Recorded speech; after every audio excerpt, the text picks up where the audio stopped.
அஸ்ஸலாமு அலைக்கும். Hi everyone. Welcome to Quresha's life style. இன்றைக்கி நம்ம ஒரு ஈஸியான எல்லாருக்கும் பிடிச்ச சிக்கன் பிரியாணி எப்படி செய்யுதுன்னு பார்க்கலாம்.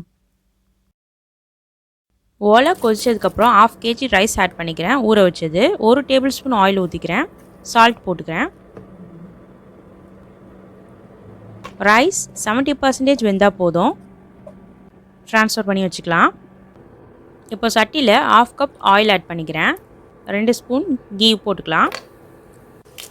பட்டை 5 கிராம்பு 5 ஏலக்காய் போட்டுக்கிறேன். 3 வெங்காயம் மீடியம் சைஸ் ஆட் பண்ணிக்கிறேன்.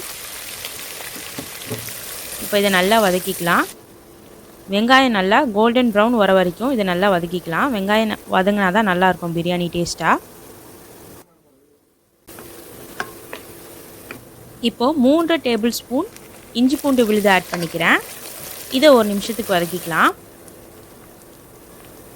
5 பச்சை மிளகாய், கொஞ்சம் புதினா கொத்தமல்லி ஆட் பண்ணிக்கிறேன். 80 கிராம் தயிர் ஆட் பண்ணிக்கிறேன். இப்போ இதை நல்லா வதக்கி விட்டுக்கலாம்.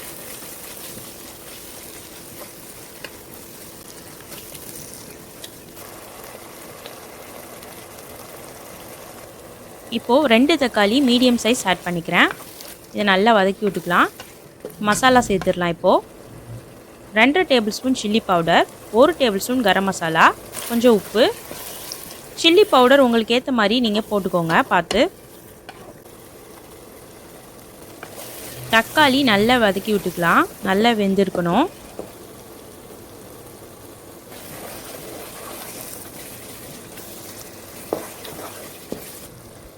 $750 கிராம் சிக்கன் ஆட் பண்ணிக்கலாம். ரைஸை விட சிக்கன் அதிகமாக இருந்தால் தான் டேஸ்ட் நல்லாயிருக்கும் பிரியாணிக்கு.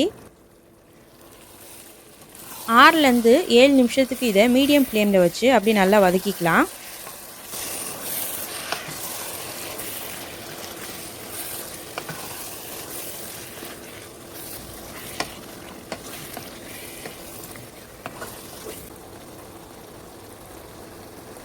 இப்போ கொஞ்சமாக தண்ணி ஆட் பண்ணிக்கிறேன்.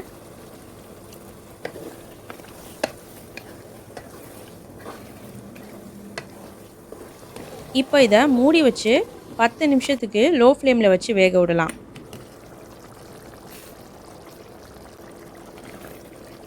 பத்து நிமிஷத்துக்கு அப்புறம் ஓரளவுக்கு வெந்திருக்கு சிக்கன்.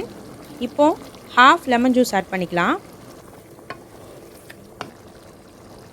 இப்போ இதுலேருந்து கொஞ்சம் கிரேவியை எடுத்து வச்சுக்கலாம். அப்புறம் ரைஸ் மேலே ஊற்றிக்கலாம். இதை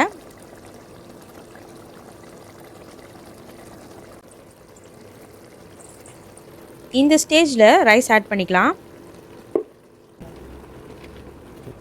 1 டீஸ்பூன் நெய் ஆட் பண்ணிக்கலாம். இப்போ அந்த கிரேவியை ரைஸ் மேலே ஊற்றிக்கலாம்.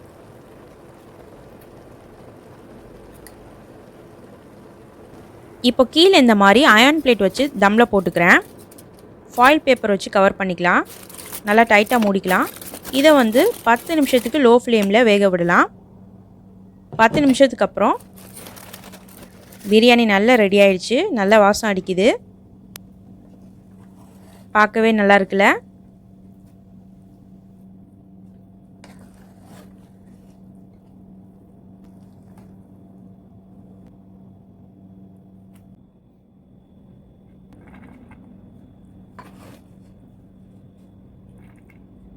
இந்த மெத்தடில் பிரியாணி செஞ்சிங்கன்னா ரொம்பவே சீக்கிரமாக ரெடி ஆகிடும். டேஸ்ட்டும் நல்லாயிருக்கும்.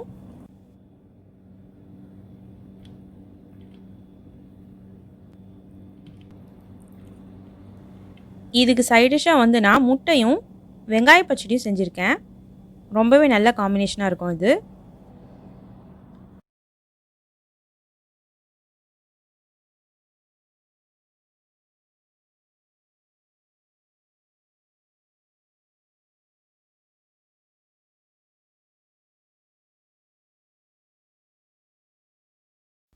ரொம்ப மசாலா ஆட் பண்ணாமலே இந்த பிரியாணி ரொம்ப நல்ல டேஸ்ட்டாக இருக்கும்.